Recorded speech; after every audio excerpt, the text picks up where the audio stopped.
Welcome to the Good Games Podcast, episode 198. This is a show where we talk about video games and gamer-related things. My name is Frank Manso, and I'm your host. And as always, I'm joined by the co-host of the show, Alex Nunez. What's happening, sir? Please don't talk to me. Please.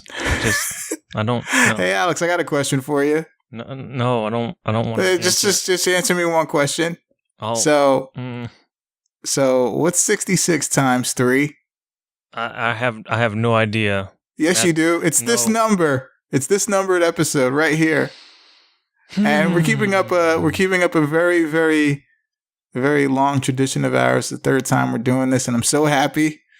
Although, I don't know, this year, this time, goodness gracious. But anyway, so if you don't know why this episode number is so special, so every 66 episodes, we do a bad games episode because it's a play off of our title of this show, Good Games, right? So that means we play some pretty awful games just because, and we get to just kind of talk about them and share our experiences with these games. Hooray. And as you can tell, Alex is super enthused about it. He's always looking forward to this. And I am very much looking forward to this as well. And I think we got some pretty awful games for you here this time around. Jesus Christ. It's like usually I'm just like so happy and excited about new things that are happening in video games, other games and people pushing the boundaries on what's possible or what is a video game. And then this comes around and I'm like, I gotta fucking go back and reverts to like caveman status or it's just once a year. Just once a year. That's all I ask of you, pretty much as the average goes. Yeah, we do this once a year. So all I ask of you, just bear with me here, because this is exciting. Mm-hmm. We've never played these games ever on our own. It's for good reason. For good reason. Oh my God, you're very right about that. Oh my goodness. All right, so yeah, this is the third episode of Bad Games, and I mean, you want to just like get started, or do you want to? Do you want to talk about other stuff? Okay, you want to rip the Band-Aid off? Let's do it then, man. Mm-hmm. So you're up first, man. What do you have for us this time around? This Bad Games episode. I mean, you already know because you basically incepted me into picking this game like live when we recorded last week. I feel like if you were a comic reader, you should see like a little caption or a little bubble saying like, please refer to episode. Was it like 194? 195? It was literally last week. 197. Was it last week? It was last week. So refer to episode 197. You have a little asterisk there for whatever Alex is talking about. So yeah, man. Yeah. So it was because of me. Amazing. Basically, yeah. Yeah, because up until that point, I had not decided. I was like, I got to pick some shit from the shit list. And then I remembered this existed, and I was like, no, oh, fuck. Now I have to commit.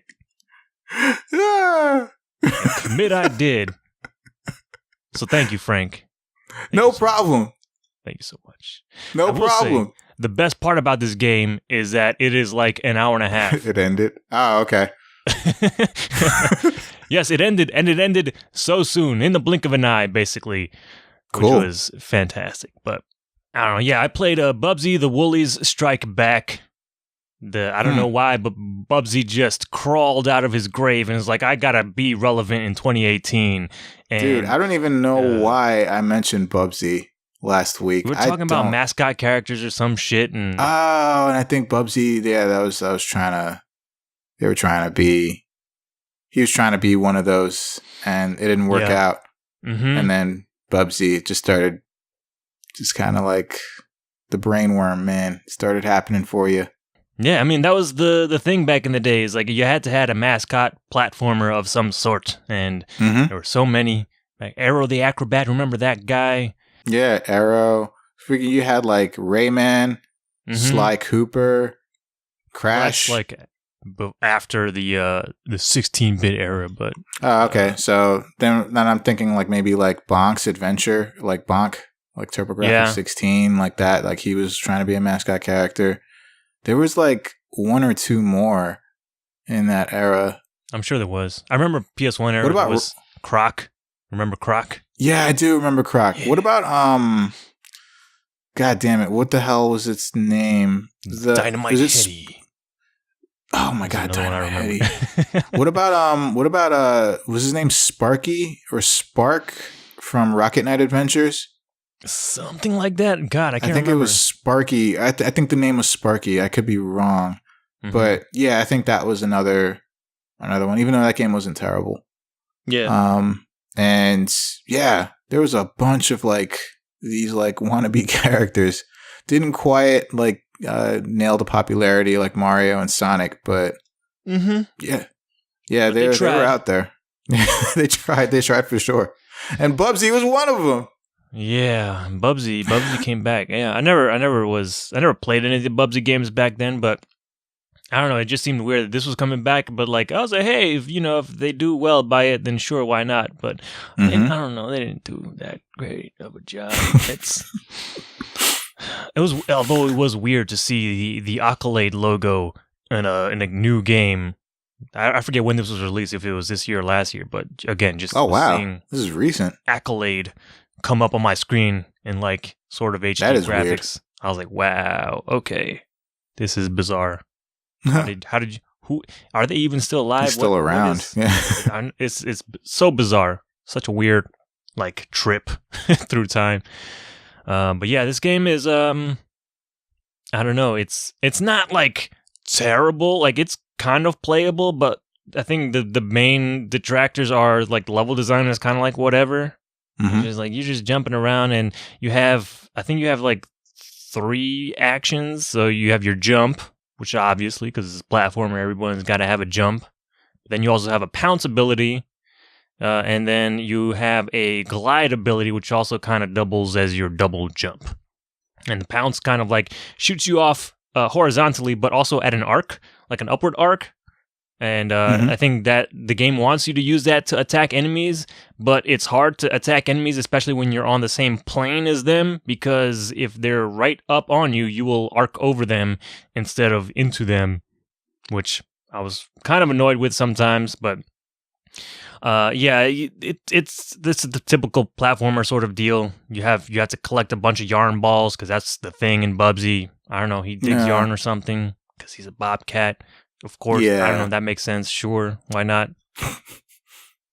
And each level has like I think 5 keys that you can open the Woolly Vault, which is usually towards the end of the level, and you get a whole bunch of Woolies. And I didn't bother to find any of those or go out of my way. I think in the early levels I started to. I was like, yeah, I'm just gonna try and get everything. But then after a while, I was like, the challenge in the game is not worth it because. The controls are kind of fine. Like the platforming is all right, but it's not great. And using some of the abilities it feels kind of hard to get enemies because the other way you can kill enemies is the pounce ability one, or you can just jump on their heads normally. But I don't know. I feel like hitboxes are sort of weird, especially with the floaty enemies, because a lot of times I'm like gliding through the levels just because I don't want to deal. I just want to get through it as fast as possible. Sometimes I'll run towards the path of one of these like floating guys and will just, I guess, miss the angle, or I'll come in too low or something, and then they do damage to me, or instead of me trying to get them on the head and killing them. So I was like, oh, fuck. But at least the checkpoints are pretty liberal throughout the levels. You don't have to get near the checkpoints. It's just like if you pass the vertical plane of the checkpoint, then you've triggered it, which is cool. So even though you're like floating through the levels like I was a lot of the time, you're still checkpointed throughout it. So I was like, all right, that's pretty good. I'm glad they put that in there. I think the worst part of this game is the boss fights. So the whole game is basically 3 worlds. You start off in the early world is like Green Hill Zone, and then the second zone or area is like this desert area, and then the last one is you're going to space, because I guess that's where these guys, I'm assuming they're called Woolies. They're these alien creatures that steal his yarn ball for some reason. He has like this golden yarn ball in his house, and they steal it at the beginning of the game, and now he wants to get it back. I don't understand what's going on. I'm just along for the ride, basically. That's also a hell of a transition to go from like plains to desert to space. Yeah, well, I Like, mean, they came from space. No in betweens, no water level, no, nothing like that. Well, he doesn't handle water. So if there's any water in the level, he'll just die. So death water. Okay. Bobcat, I guess. Bobcats and water don't mix. It's a lethal combination. It's each zone ends in a boss fight, and the first boss fight is not so bad. It's basically your Robotnik boss fight. This UFO thing is going around. It has a pattern. It tries to attack you, and then eventually it'll exhaust itself, and then it kind of parks itself on the ground, and that's your cue to jump on top of the UFO and hit it with, I guess, you jump on it to do the damage to it. Okay. And each boss has like a life bar, and you have to get enough hits in to whittle down that life bar. Thankfully, if you do die when you're fighting the boss, the life bar kind of is still there. Like whatever life you've taken out of the boss will still be gone the next time you kind of load in, because I think at most you have like 9 lives. So if you die like halfway through the fight, you'll still only have to do the last half of his life bar, so that you don't have to start it all the way from the beginning.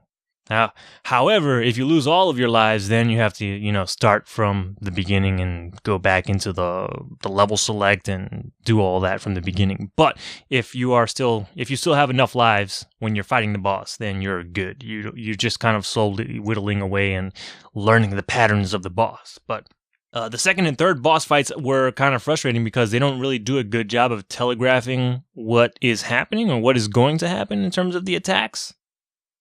Because like the second boss fight, so you're in this big room, and on the left wall and on the right wall, there are like these spike walls. So if you run into the walls, you're going to die because they're spikes and they hurt you, and you only can take like one hit before you die, unless you find a t-shirt in the levels, of which the boss fights only give you one at the beginning, and that's it. That's all you get. Okay. And also on the sides of the walls, on the left and right wall, right before the spike walls, there are these little vents which you can kind of glide over, and you can get some lift on. And the boss is doing some weird stuff, and there's this one attack where the boss goes to either side of the screen and kind of flips horizontally so that I could aim its lasers horizontally. And there's 2 different attacks, with 2 different laser attacks that it does. One is like there's 2 lasers parallel to each other, and you have to insert yourself in between those lasers, and kind of the boss will basically rise up and come down, and then you have to kind of glide in between those lasers without getting hit by them, which is fine. But he also does this other laser attack where it's just one big fat beam that you have to glide above it.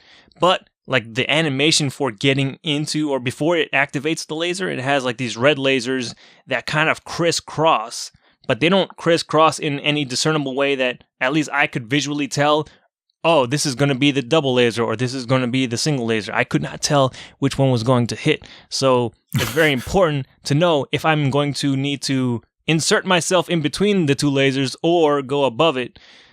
So that was really hard to tell just visually. Like that was the biggest problem with those fights, is just the game doesn't properly visually tell you with the language of the UI that, hey, this is what you need to do, or this is what's happening. I was like, fucking. So yeah, I died a lot in those boss fights. There's the last boss has this great attack where he summons a lot of these like energy balls from the sky. And normally, in like literally every other game like this, you would expect like shadows on the ground to see where these balls are falling from the sky. But in this game, nope. They just fall from the sky, and you got to react in time, and hopefully you're not in the way of any of these energy balls that are going to hit you over the head. And it's even better because the last ball is this like huge ball that almost takes up like half the screen. So good luck with that. fucking bullshit, man. Goddamn. I was on pins and needles too because especially on that last boss fight because I was on my last life and I was like, fuck, if I have to do this all the way from the beginning, I will be super pissed.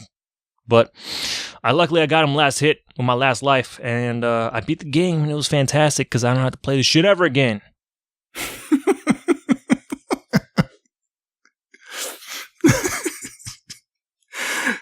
Awesome.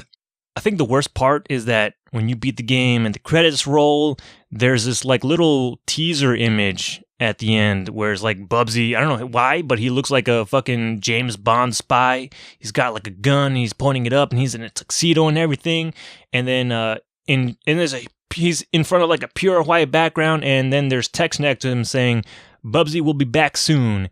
And I'm like, why is this game threatening me with another one of these games? What? What? Why do I deserve this? What the fuck? Oh my god. Bubsy will be back soon. Yeah. So yeah, thankfully I beat the game in 70 minutes, which was less than the hour and a half.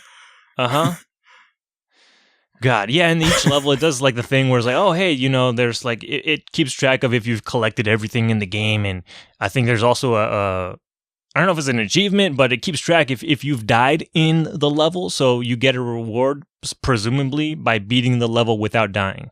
So I was like, I'm not going back to complete any of this stuff.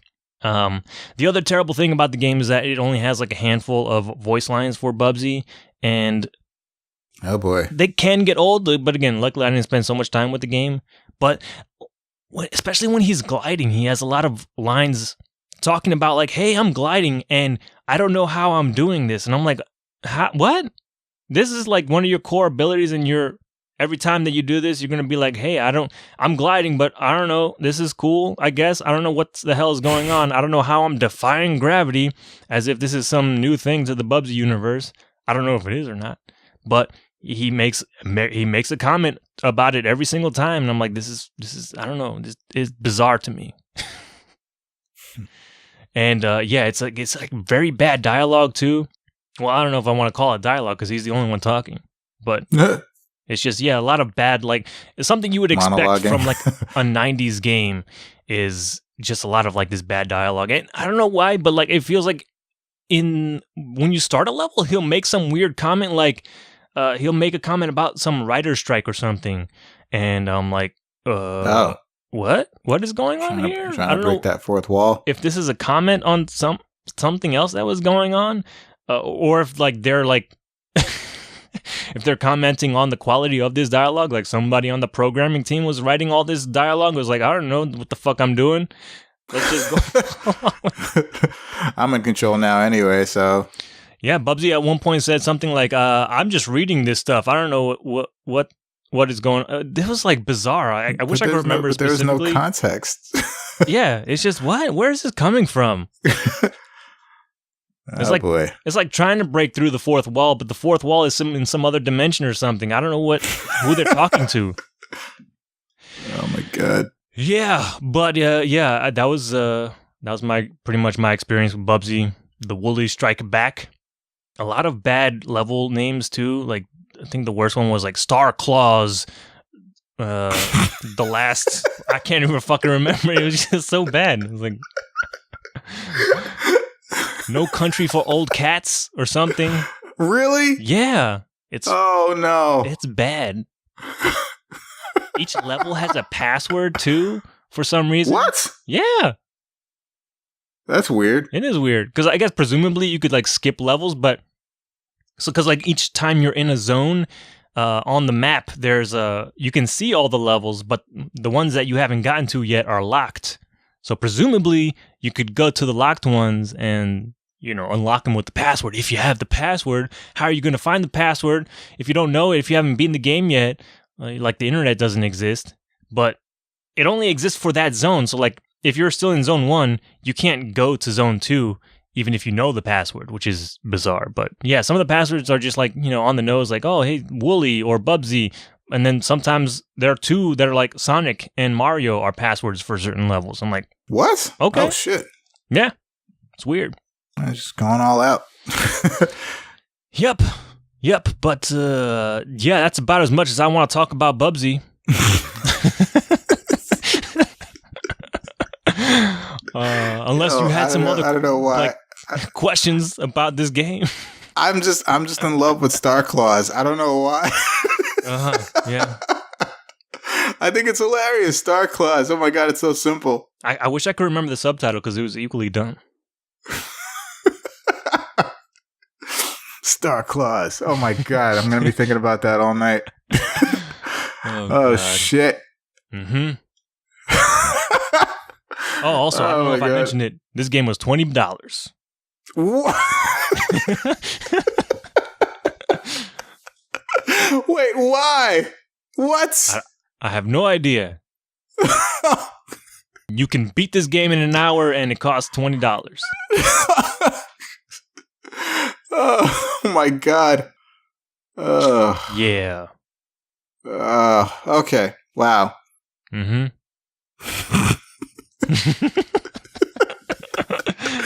I can't.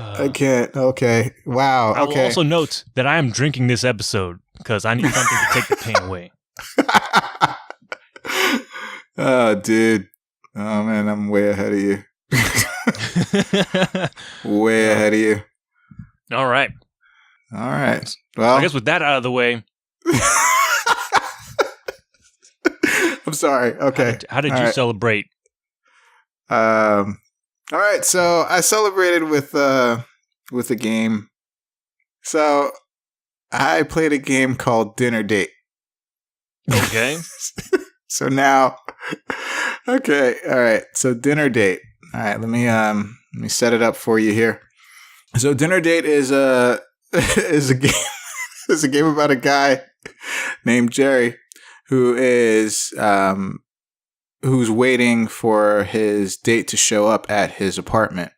So when you start the game up, you actually you hear sounds of him making the dinner. You know, because he's expecting the date to show up or whatever. So okay, you know, he's cooking the dinner. You hear sounds of pots and something on fire. Something cooking, whatever. So you start the game, and then the game proceeds to show you how to play it. So it's a straight up just not even a point and click. It's just a keyboard game. So this is where you start to kind of think what the fuck are they doing with this game? So okay, so you have 5 keys that they instruct you in the tutorial that control Jerry's actions, but these 5 keys represent a finger on his hand. So okay, you have the Q, you have not the Q, let me see. It's the F key, which controls his thumb. It's his right hand for some reason. So the F key controls his thumb, and then you have Q, U, E, R, which control his other fingers respectively. So index, middle, ring, and pinky finger, right? Mm-hmm. So then they're okay, so, mess around with the buttons to get used to how his hand moves. And so you're all right. So you start pressing the buttons and his fingers start moving, whatever you press. And then they proceed to say, so with this game, when you use these buttons, these control other things in the game. They don't control your hands. They don't control your fingers. They just control certain icons that you can interact with. But they also say that when you interact with these icons, it has no bearing on the results of the game, and Jerry's actions are his own, and you are just going to basically sit there and watch what happens with this game. So you're so why the fuck am I even controlling anything? They literally tell you this in the tutorial. They're hey, control these fingers. Then you're not. Then by the way, you're not even going to control his fingers at all. You can interact with stuff in the environment, but then they say, well, when you interact with stuff in the environment, you're really not going to have any effect or bearing on what's going to happen next. So, okay, it's a great start. So I'm let's jump right in.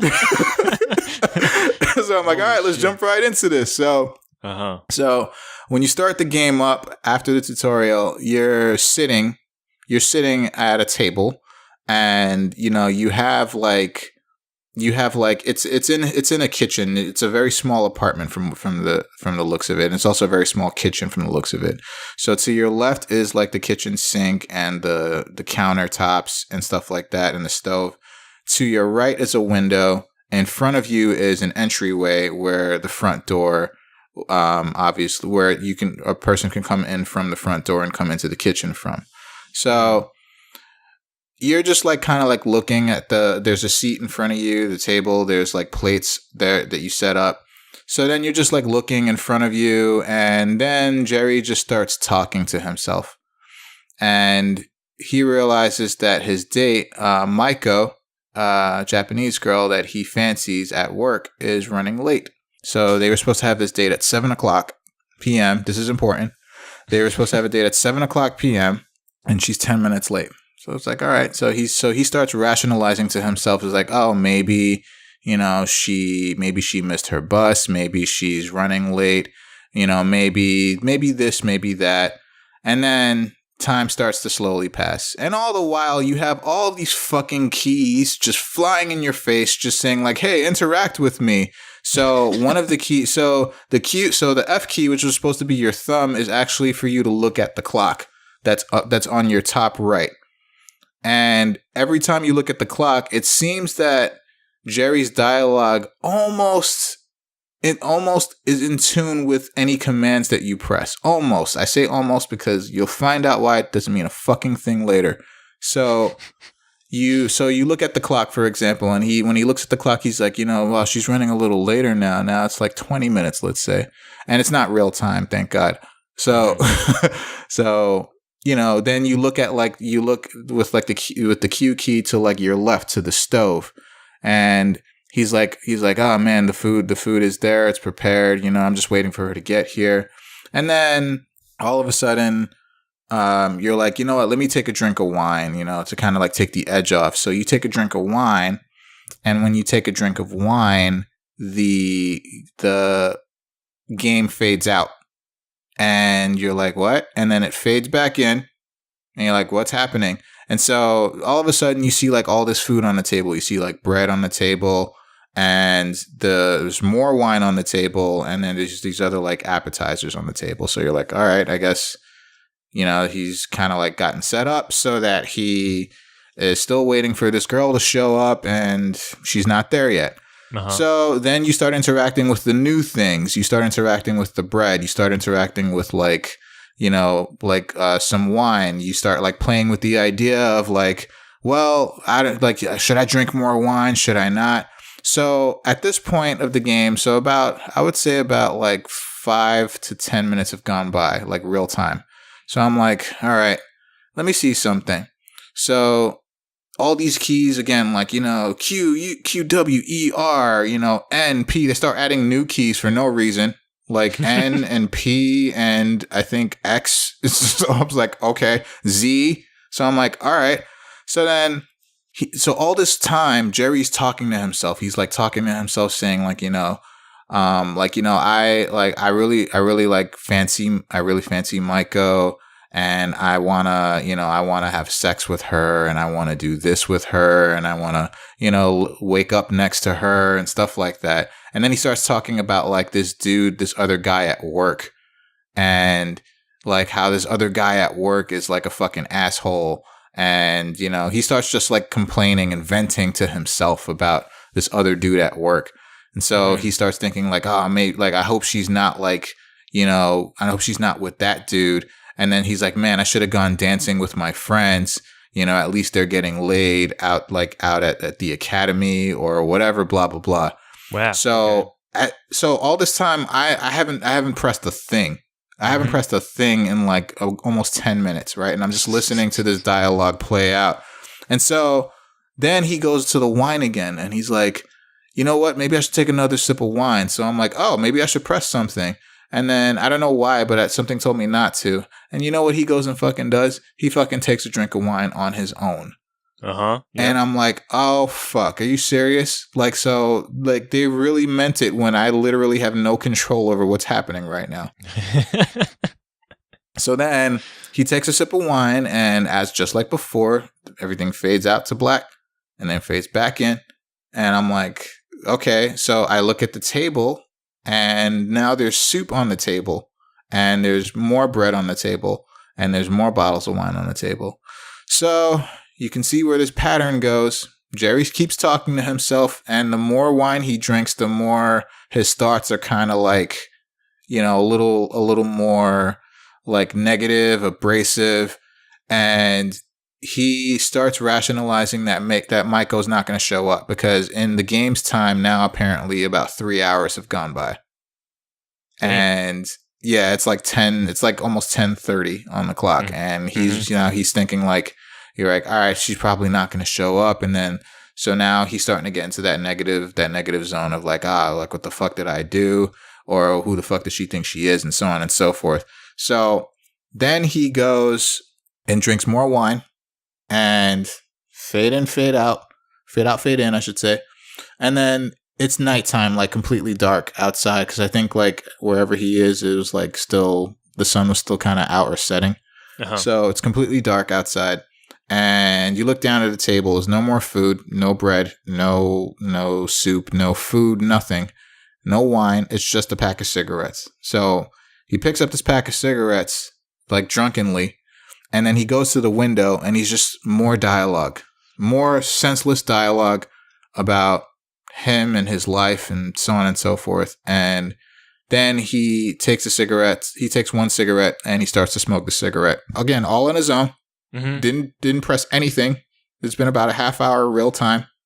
And he takes a cigarette and then he just like kind of like looks out of the window. And then on the bottom left-hand side of the screen, it kind of fades in. This kind of prompt fades in, like go back to daytime. And I'm like, all right, let's give it a shot. So I click go back to day. That's it. That's the end of the game. It just it starts over with the main menu. But the only difference now is that you have chapters, and the chapters are every time you took a sip of wine. So the first chapter is wine. Second chapter is bread. Third is the soup. Fourth is the dinner. And then fifth is the cigarettes. And that's it. Okay. That's it. That's literally the game. Like, what the fuck did I just play? Like, what the hell was that? That was like horrible. Wow. Like, I don't understand. Like, this is like, of course I ask questions like, where was Maiko? How come she didn't show up? I really would have liked to understand, like how come it seemed like they lived in pretty modern times? How come he couldn't like reach out to one of his friends or text her or call her and ask like, hey, are you showing up? Anyway. Yeah, he kind of was. And the thing is like, also the voice acting wasn't even good. Yeah. It was like I don't mind that it was like, that like there was like a lot of dialogue, but I'm like, at least deliver the lines better than that. Like seemed like it was just like super lazy. It seemed like it was like a student project of a video game, like a game design class maybe, but it somehow made its way to Steam and it's still there. Yeah. But if it was a student project, it's a pretty well polished student project. I'm talking about like first time, maybe second time out. Trying to develop a game, but it's not a game. No, that's the thing. Like everything about it, it's like, yeah, you can like again, the options for you to interact with stuff with the keys were there, but every time you did that, it seemed like the dialogue would match up, but it wouldn't. It was just him just talking about stuff. And I had a fear at one point that this was the type of game that wouldn't end. Like that it would just like you basically, and technically it doesn't end because I think you can stay at that whole cigarette chapter forever. And Maiko will still not show up. Okay. So I'm just like, oh my God.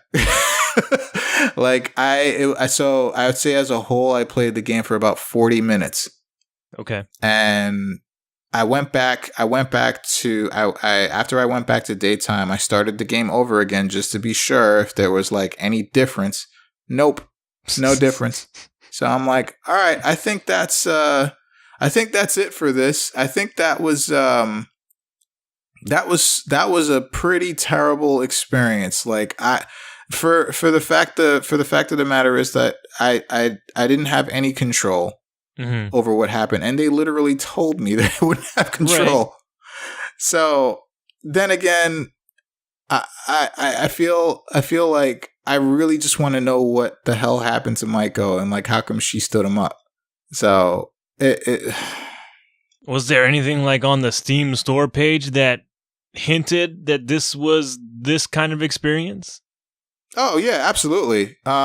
People said that like, you know, like people pretty much like said what was happening. There was actually a couple of reviews on Steam that said that there's this one person who's been waiting for Maiko for, I want to say, I think the highest recorded time I saw that person say was 207 hours. Jesus Christ. Yeah, they waited for her for 207 hours, obviously leaving the computer on, and so on and so forth. Because you again, right up to the cigarette chapter, like the game just progresses by itself. But then at the cigarette chapter, it just stays there, and you just wait and wait and wait and wait, and nothing. She never shows up. And so I'm just like, basically people were saying like that the game, you can finish it really quickly or you can take your time with it and just kind of, you know, wait there for however long you want to wait there for. But the fact of the matter is she never shows up. And I guess when you start the game over, it's just another of the same instance where you're waiting for your date and she doesn't show up. So that was a dinner date. Okay. Kind of, I don't know why, whenever you're describing that whole experience, I was just being reminded of Stanley Parable, which has like this narration going on, but you can mess with that. You can divert from the narration and then it kind of right. And you can actually like kind of like it will have a bearing on like what happens later on. Mm-hmm. But this, nope. Nope, not even a little bit. And like I'm just like, why did they even give us the option to control stuff? And I feel like they did that just so it could qualify as a game to be put on Steam. Mm-hmm. You know? So I was like, okay, that was pretty terrible. And I want my 40 minutes back. Oh, and this game cost $2. And I will be asking for the refund presently. And I don't know. That was pretty bad. I did not like 1 minute of it. As far as the presentation goes, it was okay. But you know, you had like interactions with like your hand and you know the food, and you could look at like the kitchen counter, but you could never really do anything more than sit in your chair and just talk to yourself and just look at stuff. Mm-hmm. Whereas the main character just did all the eating and the drinking on their own. And so, yeah. I don't know if you have any questions, but not really. No. Okay. I mean, you answered. I was going to ask like how much it costs, if at all, but yeah, you've answered. $2. Mm-hmm. $2. You got off easy. If you. Yeah. Oh well. No. So I have a surprise. I played another game. Oh my God! You overachiever. Yep. I went in pretty deep. And I played quite possibly one of the worst games I've ever played in my life. Okay. Now, I remember in Bad Games 1, I talked about Perfect Weapon. I will never forget that. Perfect Weapon is still the worst game I've ever played, like, period. Okay. But this game is on a different level of bad. All right. So all right. So I played another game, like I said, and this game is called Uriel's Chasm. How can it be bad? It's named after Uriel's gift, which is like the best Destiny 2 gun. I can explain how this game is pretty bad. Okay. So get this. So when you start the game, the game starts off with an ad. It's not even an ad. It's kind of just like a video put into the game. I'm not sure how they did it. I'm not sure if this was intentional or not, but there is like this video put into the game of these two girls who are saying that they found this game. And they found this game. I'm not sure if it was on Steam or whatever, but it looks like they're holding like something physical. So I'm not sure if it was ever like an old school computer game or whatever, but it didn't seem like it. But so on the bottom left-hand side of the screen, there's a message that instantly says only D-pad on keyboard and only one button Z, WTF. Okay. And these girls are saying that they found this game and that it sucks. And they say something like don't even waste your time with it. And then the video cuts off after they kind of block the camera with whatever they were holding, which I assume to be the game itself, or another game or whatever. So when the video cuts off, then you go to this like loading screen, and this loading screen has like this person that's like this blonde-haired person in video game art form or whatever that's kind of like praying, and you see a Bible verse on the bottom of the screen. Okay. And under that, it's loading, right? So basically, they're saying read this verse because the loading time is about long enough for you to read the verse. So you read the verse. I don't know where it's from. I am not super religious. I am a Christian, but I'm not super religious. But I understand that it is from the Bible. So yeah. So after it finishes loading, it takes a little while because they really want you to read. So it takes a little while, and then after that. It says Uriel's Chasm, press Z to start. So you press Z, and then you're instantly transported into this world of Uriel's Chasm. So Uriel's Chasm, all it is that it's kind of like this asteroid style shooter game. Okay. And you're in this ship, and there's a circle around you.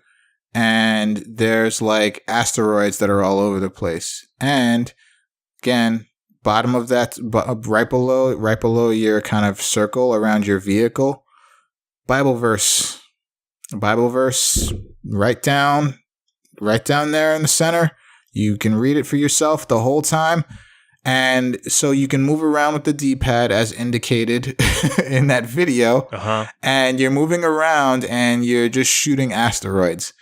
And when you shoot certain asteroids, a book pops out, like a Bible pops out. And if you get a Bible, okay, let me backtrack a little bit. So okay. It's going to start. It's starting to get interesting. I found the verse. I can read it to you if you want. Oh, you did? Yeah. Oh, snap! Go ahead. All right. So this is from what you're describing. It's on the same screen with the circle and everything. Yes. So it goes, for he spake in a certain place of the seventh day on this wise, and God did rest the seventh day from all his works. And in this place again, if they shall enter into my rest, seeing therefore it remaineth that some must enter therein, and they to whom it was first preached entered not in because of unbelief. Yeah. Okay. That's I think that's one of the verses that's on the screen. I think there are more. Either that or it's like there. Oh, okay. So, all right, let me backtrack a little bit. Right. So there are 4, I don't know what you call them, meters that you have. So one of them is faith. One of them is fuel. One of them is like for your weapons. And another one is for, oh my God, it's like the most important one. And I don't even know what it does, what it's for. But there are four meters, right? 2 on one side, 2 on the other side. So the main thing of the game is that as you move, you use up fuel. And as you shoot, you use up weapons. When you get a Bible, you gain faith. When you get, there's this like little, like, looks like a pill that whenever you destroy an asteroid, or there's a rare other ship that shoots at you on the screen that randomly pops up. When you get this pill from those ships, you get like the other thing. I forget what it's called, but it doesn't matter. So when you move, you run out of fuel, so on and so forth, right? So when you get Bible, you reload on faith. When you get the pill, you reload on the other thing. And there's also on the screen, besides all the asteroids flying around in that other rare ship, there's also this like thing. It's like a mouth with teeth and giant wings. Okay. But like these wings look like devil wings or demon's wings or something. And it's huge. Like huge. Like like maybe 200, 300 times as big as your ship. Right. And it's also like kind of like spinning around in the same area that you're in space. So every time you get hit by an asteroid or you get hit by that thing, you also lose fuel at a much faster rate. So whenever you lose out on all your fuel, it's game over. You lose out on all your weapons, you can't shoot anymore. I don't know what happens if you lose out on all your faith. Apparently your faith is always at a high number because, you know, figures. and so whenever you lose out on all of your fuel, it's game over, right? So when it's game over, you basically just start again in the same area. And that's the fucking game, dude. That's it. Okay. That's it. There's literally nothing else after that. So all I will say is that the area that you're in is you're limited. Like you can't go like all the way up or left or right or down. You're limited. They have these red borders that basically mark the ends of the level. And this giant fucking teeth monster with wings is kind of like spinning around randomly and chasing you or not chasing you, whatever the fuck it wants to do. And this is just awful. That's awful, dude. This is just awful because all this while you have the fucking Bible verse on the bottom there. Yeah. And then I think there's another set of instructions that it tells you, you know, if you get the good book, that the good book will increase your faith. And that it said, watch out for the cherubim, because the cherubim might give you that whatever that pill is, but sometimes it doesn't. So the reason why I'm even talking about that is because it's saying like if you get the good book, and then it in parentheses has the letter B. So I'm like, oh, maybe there's another key. Maybe it's another key that you can press once you get a Bible. No, nothing. You know, the cherubim, the letter C, and I'm like, oh, maybe that's something. Nothing. It's just a Z button to fire, and the D-pad to move around. Okay, that's it. That's a wrap. That's the whole fucking game, dude. This game is fucking awful. Like, it is fucking terrible. Oh, and I missed out on an important thing with this game. So there is a story somewhat. Okay. In this game, right before you start the game, there is a very cliche opening to any kind of media where it's like the same dream again, and this creature is chasing me, but through the power of the Lord Jesus Christ and God, I have the strength to try to pursue this dream and to see what this means for me, what this higher power is calling to me. And they say, my name is Tabitha, and I have been asleep for 8 years. And with this sleep, I have been kissed. It's like I have been kissed by a mouth of teeth. And in the vision, in this story, this little story breakdown, in the vision, you see that same like mouth with teeth with wings. Okay. In the distance. And then you go to the fantastic world of Uriel's Chasm, and all is described before, and Bible verses and all. And so there's no like I don't think there's a way to win the game. Like, I don't think this game is complete. Wow. Okay. There's no way to like beat the game. Like and I've read reviews just to be sure. Yeah, they're like, yeah, that's it. That's there's nothing else. So, okay, get this, man. So I'm like, escape so fast. So I escaped. I gave this game a fair shake. Like, I played it twice just to be sure that I was playing it the right way. Mm-hmm. I played it twice because the first time I was like, what the fuck? you gotta be shitting me. So then I played it again. And I'm like, you know what? Let me see what happens if I destroy all the asteroids and avoid the fucking thing and get all the Bibles and the pills and shit like that. Mm-hmm. So, I did really well. And I thought I'm like, all right, this is cool. But at the same time, I was still running out of fuel. Uh-huh. So it's game over, man. Like, there was no goal. There was not, like, at first I thought, I'm like, okay, Uriel's Chasm, maybe I have to go directly into the mouth of the huge thing. But I couldn't even make it that far most of the time because your fuel would run out. Uh-huh. So I'm like, oh my God, what is the fucking goal here? So I scoured every single edge and corner and nook and cranny of this area, and nothing, dude. I kept running out of fuel. So I'm like, okay. So I'm like, I just wanted to be sure. So, all right. So the thing about this game is I don't know how it happened, but this game has a sequel. Yeah. There's a second Uriel's Chasm. Uh-huh. And this game on Steam, this one here, the first one, is $5. I think the second game is $10. So no, the second one is also $5. Oh, it's also $5? Okay, yes. I thought I saw $9.99. So the game that no one asked for is Uriel's Chasm, and the game that no one asked for has a sequel. And what the fuck? The Steam store description for Uriel's Chasm 2 is amazing.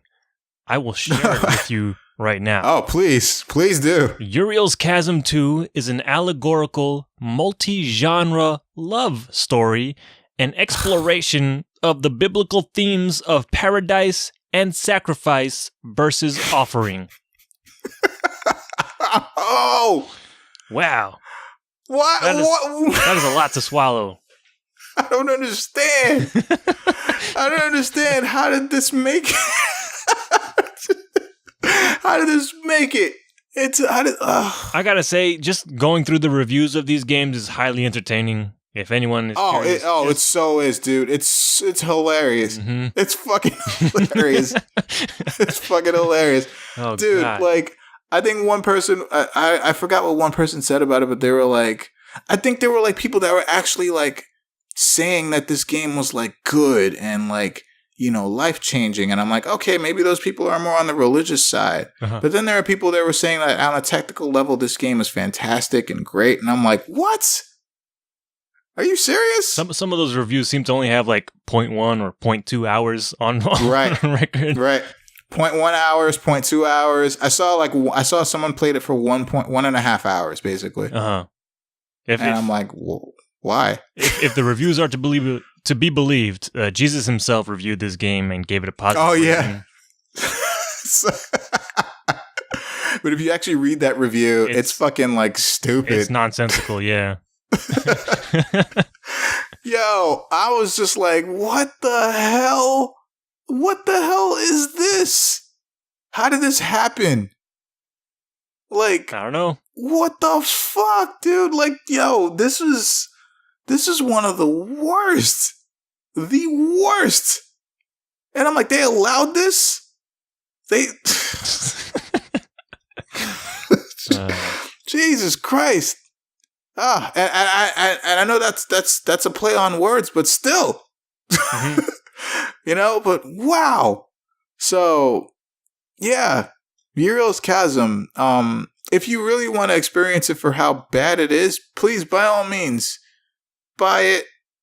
Because I'm not sure. I'm not sure if this game was ever like on sale or anything. But buy it and then try to see if you can get your money back, like playing it for less than a certain amount of time. And hey, if you want to get more bang for your buck, there is a Fever Dreams bundle where this game and the sequel are included, as well as 4 other games, which I can only imagine where that goes. But that's like available for $20.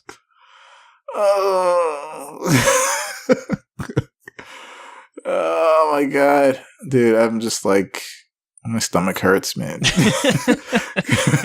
My stomach hurts. I'm just like, oh. But how is your soul, Frank? My soul, I don't know. It doesn't feel cleansed. It doesn't feel right, man. I don't feel right. I don't feel right playing this game. Like, I knew for some reason when I started this game and I saw the Bible verse and I saw like the imagery, I'm like, oh, this is not gonna be good. Uh-huh. Something inside was just like, this is not gonna be good. Like, I feel kind of uncomfortable almost playing this. Good thing it wasn't like what I thought it was gonna be. I thought there was gonna be just like flashes of like crosses and trying to make it like cool. Mm-hmm. And, just like Bible verses and like being righteous and stuff like that. And, I have no problem. With anyone's religion, with what they practice. But sometimes it's a bit heavy-handed. That's what I'm going to say about it. It's a bit heavy-handed. But it's not as heavy-handed as I thought it was going to be. But even still, when I first started it, I was a little uncomfortable. I'm like, oh, no. I'm like, what did I get myself into? And man, yeah, this game did not, well, technically it did, but it did not disappoint because it was pretty shitty. It was pretty awful. Pretty awful. As a game, there was nothing there. Uh-huh. It was barely finished. I'm not even sure if that's what you call finished. Mm-hmm. And the music too, it's the same fucking track. Like, it's like the same ambient music and it's horrible. Oh.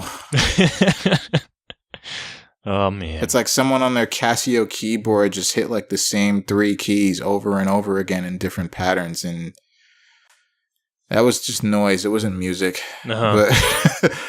But yeah, okay. I think I'm done. Okay. I think I'm done. Oh my God. As much as I'm excited for as much as I look forward to this episode, sometimes I'm just surprised that. I gotta say though, I am proud of you because it feels like usually when we do these things, I tend to get the short end of the stick in terms of the quality of these games. But bravo to you, sir. Bravo to you. No, this time around, yeah, I think I got you beat, man. I think I got anyone beat. Like. Dude, it was awful. And I mean, going back to Dinner Date, I'm like, what? Uh-huh. Going back to this, I'm like, huh?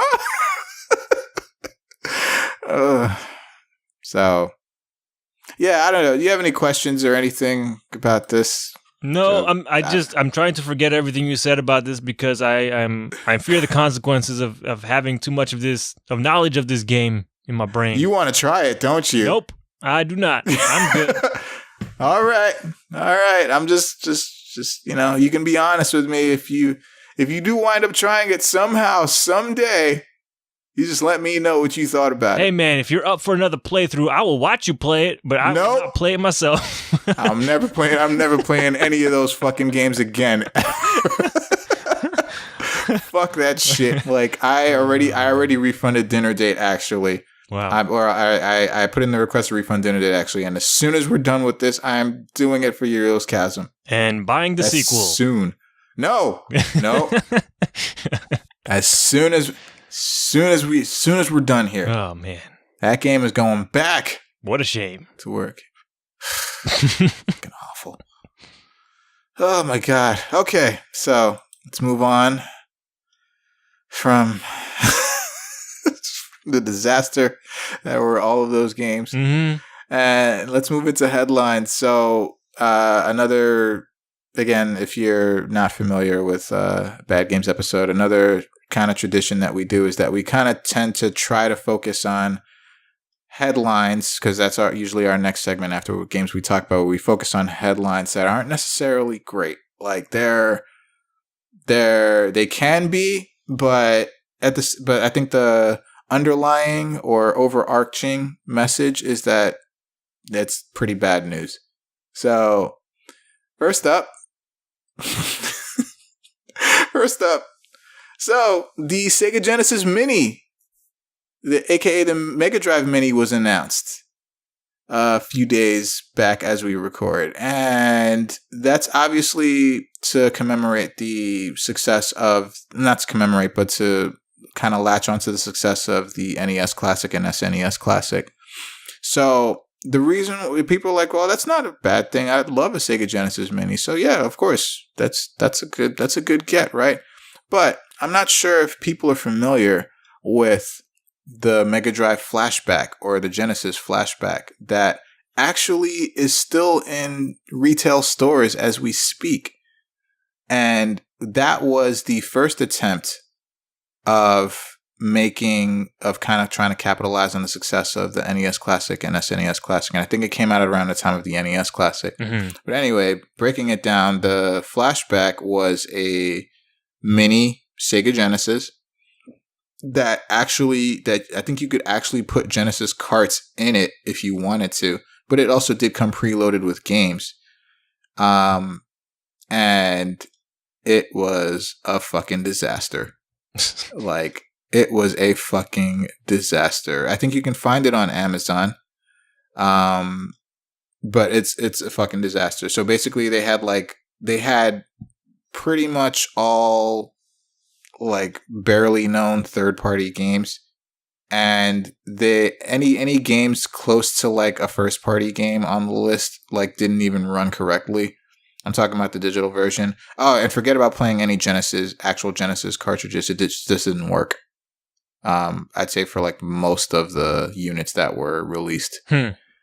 So the reason why I'm even mentioning that is so At Games were the makers of the Flashback console. And so At Games will also be responsible for producing the mini console. Yay! So it's a different design, and you can't actually put a Genesis cart in this one.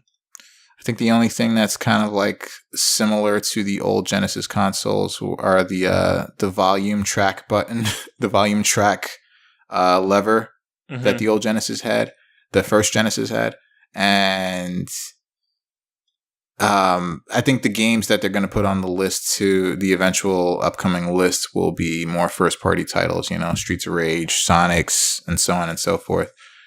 Sonic 3 is up for debate, though, because Sonic 3 was kind of, I don't know if it was like a tough game to kind of emulate onto these things, or they just didn't want to do it because of licensing rights.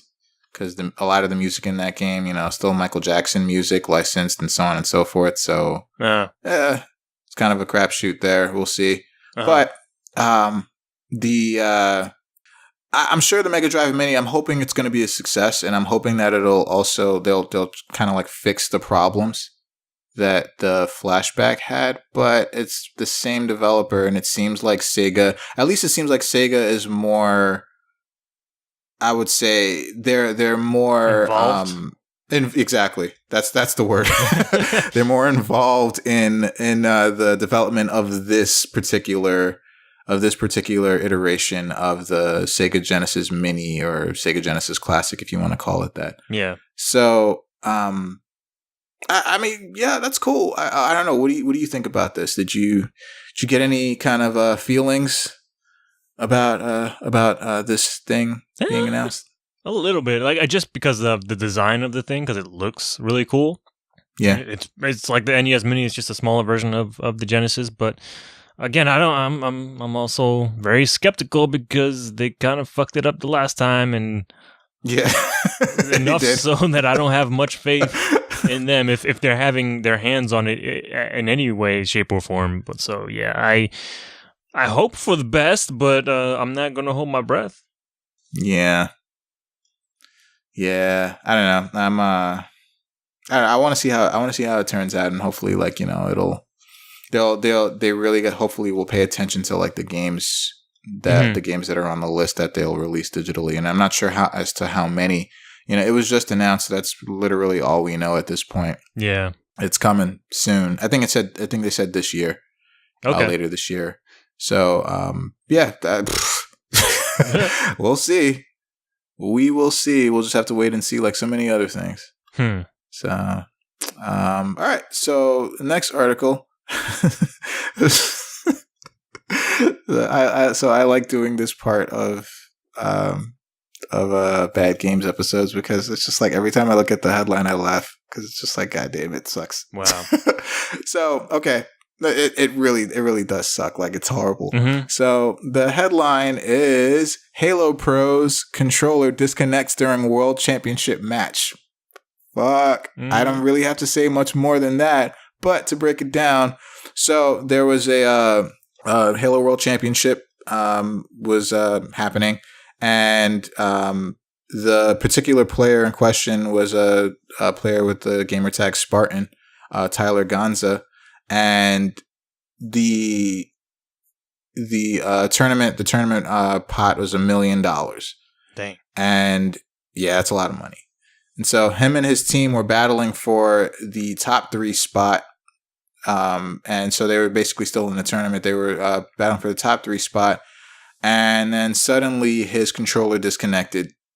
And you need to see like this video because holy shit.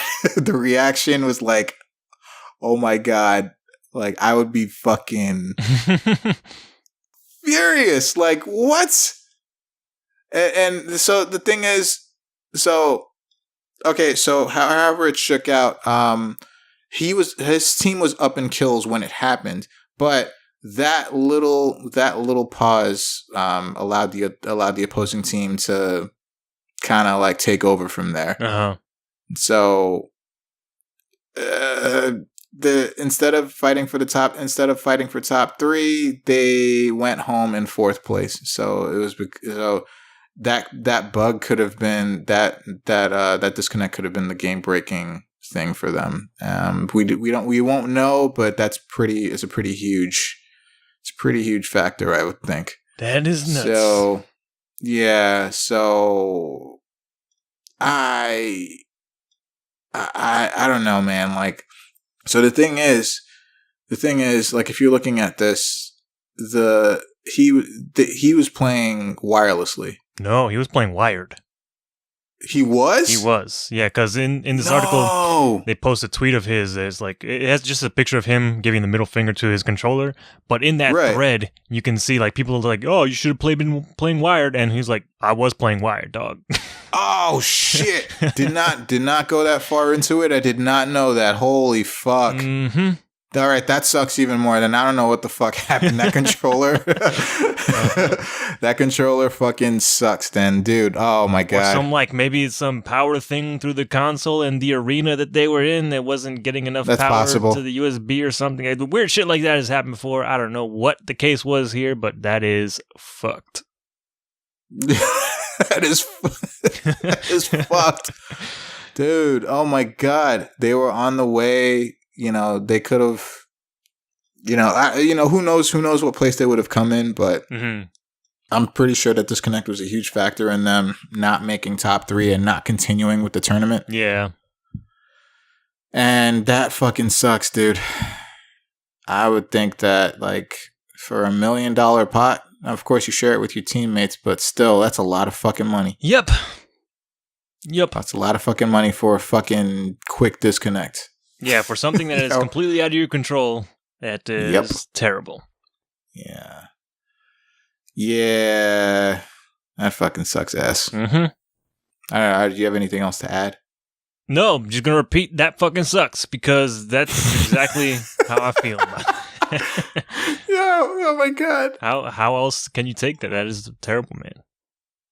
Yeah. But I mean, we've seen that stuff before too, and especially in fighting games. It's like, you never like to see that stuff happen. Yeah.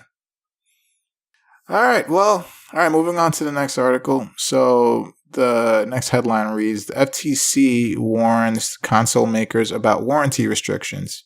So that fucking sucks. Parts and service conditions are not lawful, unnamed companies told. No, this sucks for the manufacturers. This is good for everybody else. No, it's good for us, yeah. But it sucks for the manufacturers, for sure. Sure. So 6 unnamed companies that market and sell video game systems, quote unquote, have been warned by the FTC that they cannot condition warranty coverage of their products on the consumer's use of certain parts or service providers. So the FTC didn't really specify like what practices or what led to them warning the unnamed companies. But basically, they're just saying like, hey, we know who you are. You know who you are. You guys need to kind of chill with your warranty practices. So basically, basically the whole thing is that a company can't void a warranty or deny consumer warranty coverage because they use a third party part in its operation.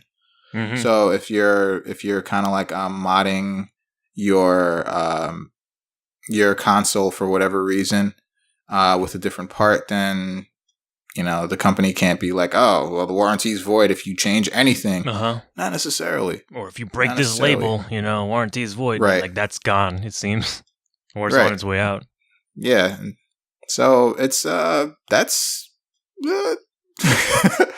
it's opening a bit of a market now for if it takes and they heed the warnings, then it's going to open up a bit of a modder's market out there. Hell yeah. Yeah.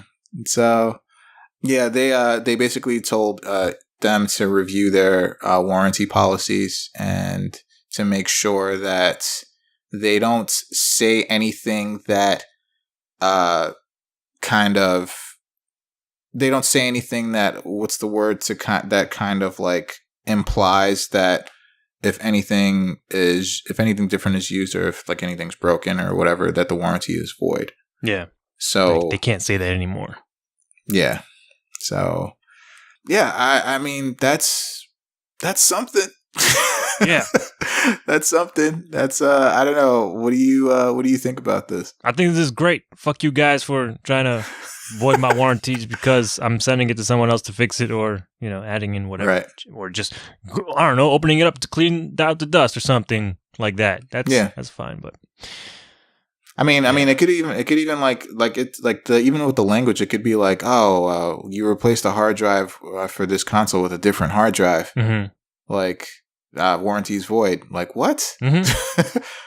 Then why did you have the ability to have the hard drives be interchangeable? Like, that's just an example, but it could be some bullshit like that voids your warranty. Yeah. And then you can't take it back. So, well, good luck with that, guys. It's the law, man. Good luck with that, everyone. It's the fucking law. They need to comply. Get the fuck out of here. You guys, you stupid hardware manufacturers trying to lock down the insides of this thing that we bought. Get the fuck out of here. So, all right. So, next article is that... all right. Call of Duty Black Ops 4, which was recently announced, won't have traditional single-player campaign. So it will instead focus on multiplayer and zombies, like they've always been doing. But now they're just going to say, fuck the single-player entirely. Like, we're officially saying no single-player at all. So... Well, they're not officially. This is all rumors and speculation at this moment. I mean, do you really think that it's going to be... that they're going to... care that much about single player stuff? I mean, I don't know how much they care, but I think my biggest problem with it is because it's Black Ops, and Black Ops, at least in my mind, I haven't played really any of the games, but they've always had like a very strong story focus in those games specifically. Oh, yeah. And the campaigns have been pretty legit from what I hear. Yeah, so it would seem weird that they would slap the Black Ops name and not have some continuation of that story. That's the only thing that like makes me skeptical of this claim. But yeah, it would not surprise me if Call of Duty just wanted to veer just purely into the multiplayer space, because that's pretty much what that game is at this moment. But what they thrive on. But yeah, I don't know. It just to do it with Black Ops 4 specifically, I don't know. I'm a skeptic. Yeah.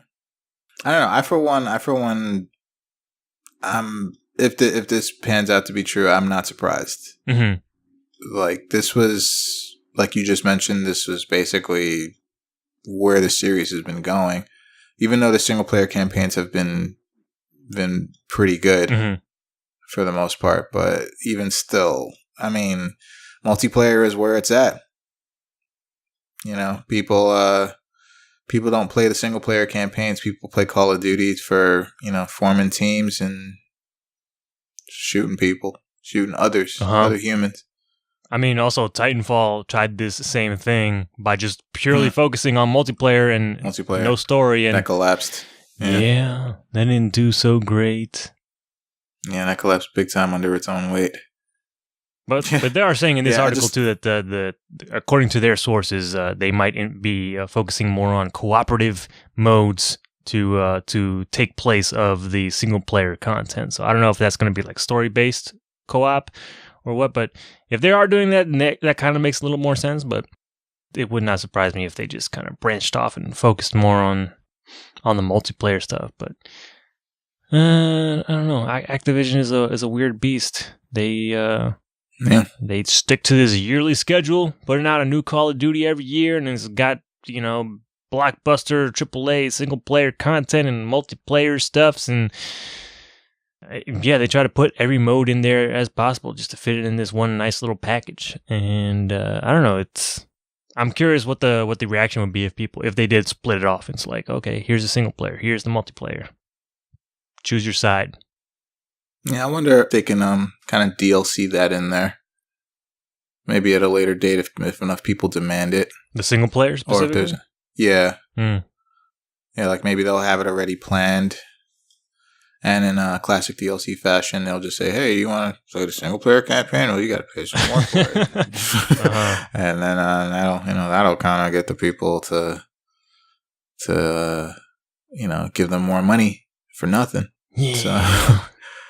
So how long how long until Call of Duty Battle Royale? Oh God, I don't know. Next year, next November, next October. Yeah, I just kind of like in this article that the tagline for Black Ops 4 is "Forget what you know," and they also kind of add on to like perhaps it doubles as a message to fans, encouraging them to reconsider what makes a complete Call of Duty game. And I'm like, oh really? Okay, bold. I'm like, okay. So, yeah. So look forward to Call of Duty Black Ops 4, October 12th. That's the scheduled release date on PS4, Xbox One, PC, and not the Switch because I don't know if you can handle it. So yeah, there will be like an official reveal of the game on May 17th, and there's going to be more info at E3 this year as well. So, yep. I don't know. It doesn't surprise me at all with this. Yeah, I hear you. But if this is the case. But all right. So moving on to our final article of the episode. So A Way Out, which is a game that Alex and myself have played through together. Not stomped your ass in. No, please.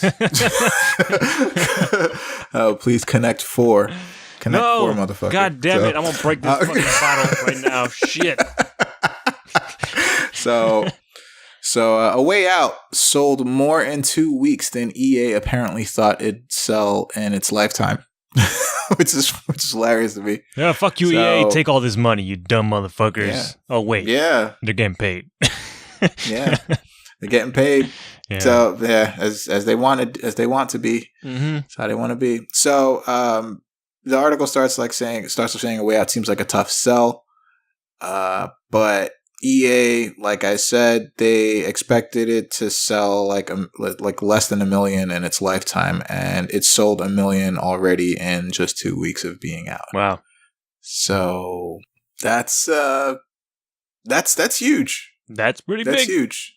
That's like the automatic green light for a sequel of some kind, maybe with different characters or so on and so forth, or just more stuff from that developer. Yeah. Yeah, the exact numbers that EA forecasted that they thought the game would sell 203 copies in 2018 fiscal year. 203,000. 203,000. I'm sorry, 203,000 copies in the 2018 fiscal year, and it would sell 894,000 copies total in its lifetime. Jesus. So sold 1 million already. Mm-hmm. So that's something. So. Joseph Fares, you have a success on your hands, so let's hopefully see you put out more stuff like that, because that was actually such a pretty good game. Yep.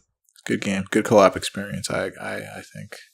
I don't know if you have something to say about it or add to it. I was just surprised at how well it sold. It seemed like a weird thing. Yeah.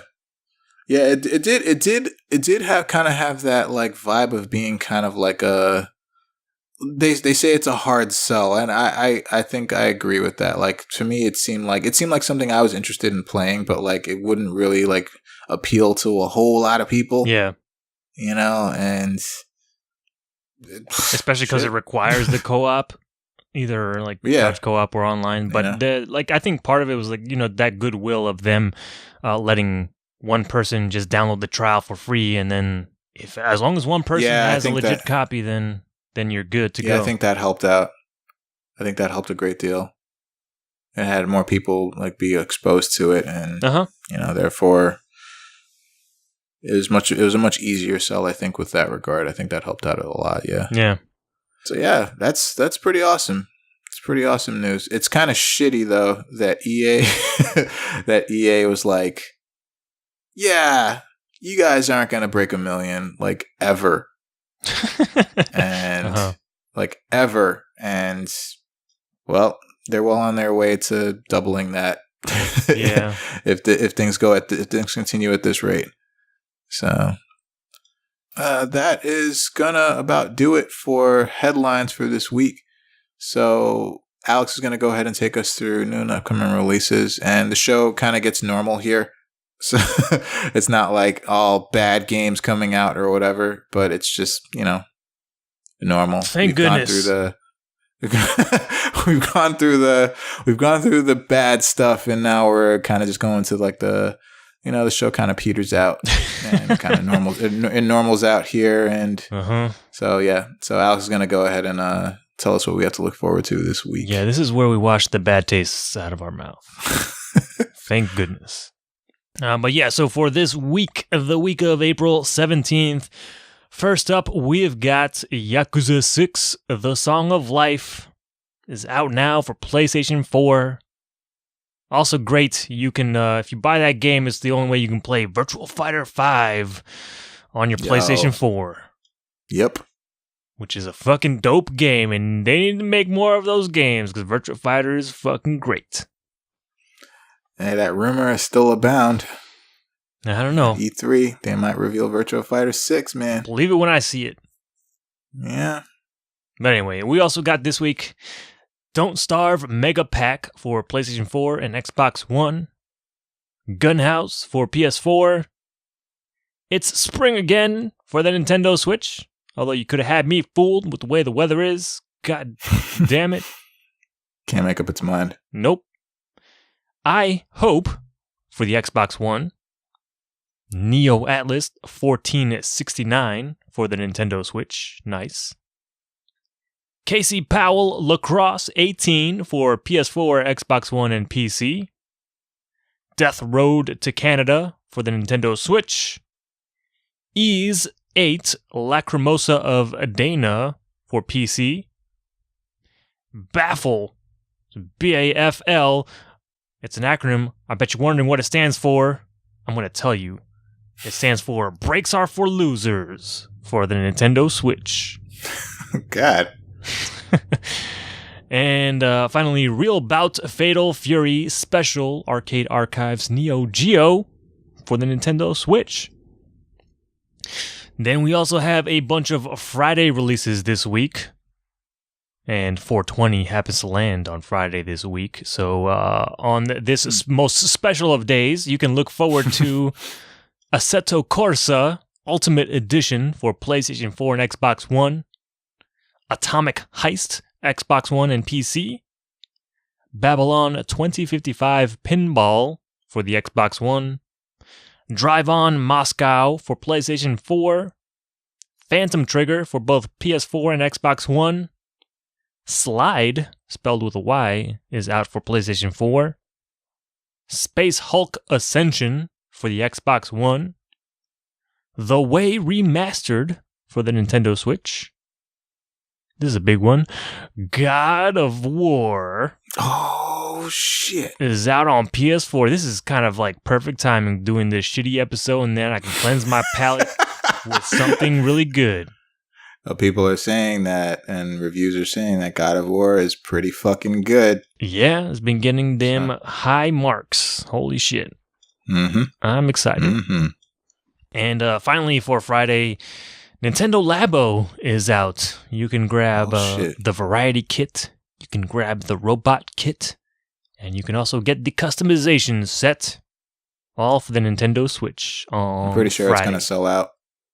We will see. We will see. Are you getting one? I plan to. I'm probably going to sell out. I don't know. With the way Nintendo products have been like any kind of like weird or different Nintendo product that's been released, it's just been gone. Yeah. Like instantly.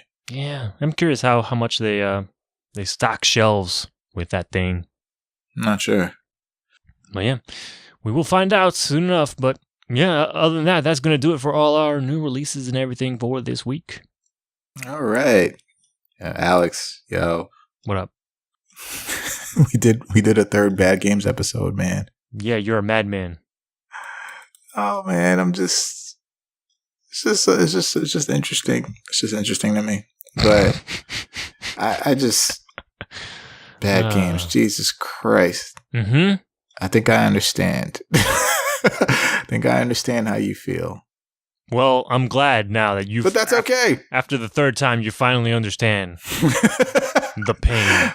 But that's okay. No, it's okay. No. It's all right. No. So that's it. We're done with this episode. Yeah. So Hooray. Before we officially go, we would like you to visit InnerCityGeeks.com, which is where we're located and where we have a bunch of stuff sometimes regarding everything geek. You can listen to our episodes on our YouTube channel. It's Good Games Podcast. And while you're there, you can also subscribe to the channel. And that's just another place where you can listen to the show or kind of watch the show, but it's just a picture. But you can also listen to us on iTunes, where you can leave us a review. It's the best thing that you can do for us, leaving that review. Just let us know how we're doing so we can adjust accordingly. You can also listen to us on other places where podcasts are available to be listened to, like Stitcher Radio or Google Play. And I also want to encourage everyone that if you are going to do any kind of Amazon shopping, that you can go to InnerCityGeeks.com first and click on the Amazon banner on the right-hand side of the page. And when you do that, it'll take you to Amazon. Buy whatever it is that you were going to buy, and a little bit of that will come back towards us so we can provide more show and more content just for you. You can reach us on all of the social media outlets, mainly Facebook, Twitter, Instagram at InnerCityGeeks. The Twitter for this show is at Good Game Podcast. And you can also email us if you so choose at our email address, which is goodgamespodcast@gmail.com. So that's going to do it for Bad Games 3. I enjoyed this. It made me think about things and, righteousness. Sure, yeah. Yeah, sure. Mm-hmm. And Bobcats, Star Claws. Jesus, no, stop. And dinner dates, yeah. So, Star Claws. Oh my God, I can't. So with that, we're gonna say goodbye. And in leaving, as always, we say, good games, everybody. Bad games. Bad games. I'm Mr. King Dice. I'm the gamest in the land. I never play nice. I'm the devil's right-hand man. I can't let you pass, 'cause you ain't done everything. Bring me those contracts, come on, bring them to the king. If you haven't finished your task, haven't worked assiduously, no, I cannot let you pass. Don't you mess with me. Don't mess with King Dice. Don't mess with me. Don't mess with King Dice. Don't mess with me.